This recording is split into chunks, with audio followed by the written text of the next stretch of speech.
विधेयक को पुनर्स्थापित करने की अनुमति प्रदान की जाए। जो सदस्य इसके पक्ष में हाँ कहें, जो सदस्य विरोध में ना कहें, मेरे विचार में निर्णय ना वालों के पक्ष में हुआ। जी।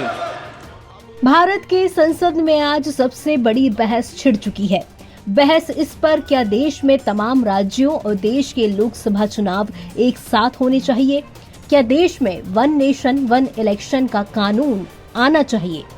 इसे लेकर संसद के अंदर तमाम राजनीतिक पार्टियों के विचार काफी अलग अलग हैं। इस बिल को लेकर AIMIM चीफ असदुद्दीन ओवैसी ने विरोध जताया। उन्होंने क्या कहा, पहले आपको सुनाते हैं।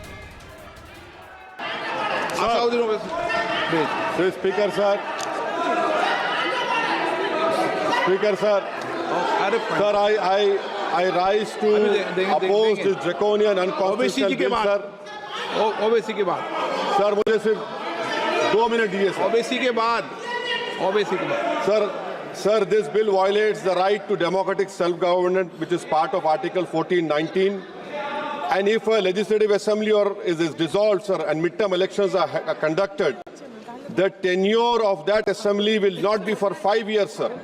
This in itself is a violation of parliamentary democracy, which envisages a tenured legislature.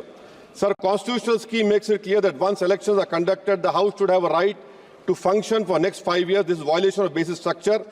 That such a provision is being done for administrative convenience, not for constitutional purpose. Sir, the principle of federalism means that states are not mere appendages of the center. States are not dependent on the union for their existence. This is the violation of federalism, sir. Sir, in conclusion, Parliament is not competent to make any law that violates fundamental rights or the basis of the Constitution, sir. This bill indirectly introduced a presidential style of democracy. This bill is based on maximizing political gain and convenience. This bill will finish off regional parties. This bill is only brought in to massage the ego of the supreme leader. Thank you, sir. I oppose this bill. के राधा भरे सदन में ओवैसी ने साफ शब्दों में bill का विरोध किया। उन्होंने बिल को ही संविधान का उल्लंघन बताया।